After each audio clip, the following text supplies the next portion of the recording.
Jingle Bell.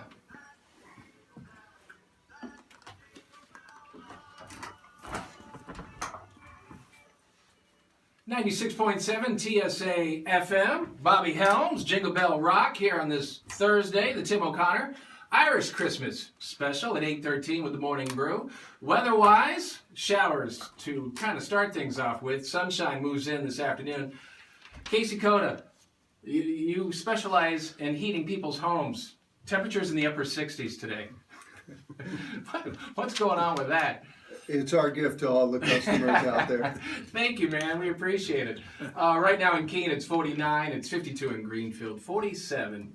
And soupy and foggy outside our waterfront studios. But this is a special day. Again, we thank Casey Cota for stopping by. We've been able to partner up with Cota and kind of create some good in the hood, as we like to say here, and pay it forward. And Casey, first of all, thank you for allowing us to be part of this. No problem, and actually it's a great partnership, and you guys do a great job of getting the message out of helping our neighbors. It is, and we're community and locally oriented and locally owned, just like you folks are at Cota. So I want to go back in time, and I want to talk about your grandfather, Ken Cota, and that Yankee ingenuity and that Yankee way of getting things done and helping out maybe a neighbor in need. So let's go back in time, if you can. Tell us the story, how this really first started with your grandfather, Ken, and just walking into the epicenter of all activity in Bellows Falls. That would be the Miss Bellows Falls Diner. Sure, and my grandfather would frequent the Miss Bellows Falls Diner early in the morning,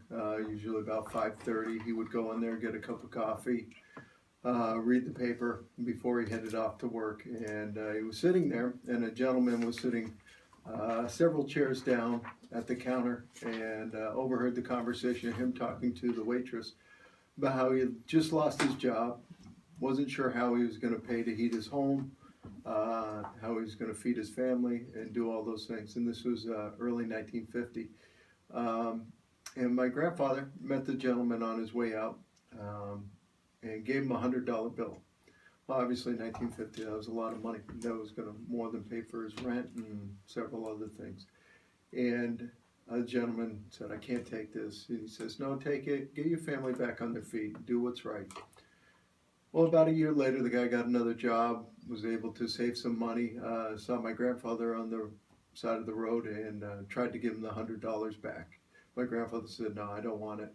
What I want you to do is I want you to pay it forward and do it for somebody else." And so in honor of my grandfather and his generosity, for probably the last 20, 30 years, we've tried to continue to do the Ken Cota Gift of Warmth in honor of him, to really pay it back to our neighbors. And in different avenues where we've done this, we ask other people to nominate somebody else and not themselves. And that's really the gift of giving during this holiday season. And it's taken on a life of its own, and it kind of builds and builds, and it's and as you've witnessed, it's something pretty cool to watch, you know?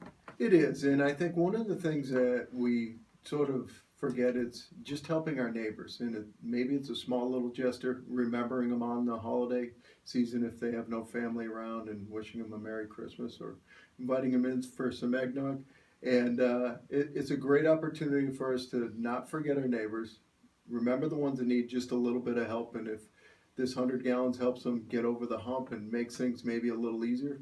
And obviously we all know that the bills tend to get a little high during the holiday season, so hopefully this takes a little of the pressure off. You mentioned the word bills, and pertaining to the recipient in our situation here, you're talking about bills, and bills, whether it's just for food or daily bills, but when you take into consideration our recipient, talk about bills, she's got health bills that she needs to deal with. She's 31 years old. She's recently been diagnosed with invasive breast cancer. She had a double mastectomy in September and is now undergoing the beginning of her chemo treatments. And as you can imagine, everybody has, or we know people have been in this situation, the cost of medical treatment is out of control. So this is where this gift is going today. It's a family that desperately needs it, and we thank you for helping us pay it forward and creating some good in the hood. Well, thank you, and obviously this person is well deserving of this, and obviously hopefully people will remember her to help her out even more. Absolutely. Merry Christmas to you and the Cota family. Merry Christmas. Thank you. Good luck with that basketball situation at Vermont Academy. Wow. Yeah, it's exciting, and hopefully your kids don't wake you up too early tomorrow. Well, you have somebody who has stepped on a lot of Legos in your time with kids, right?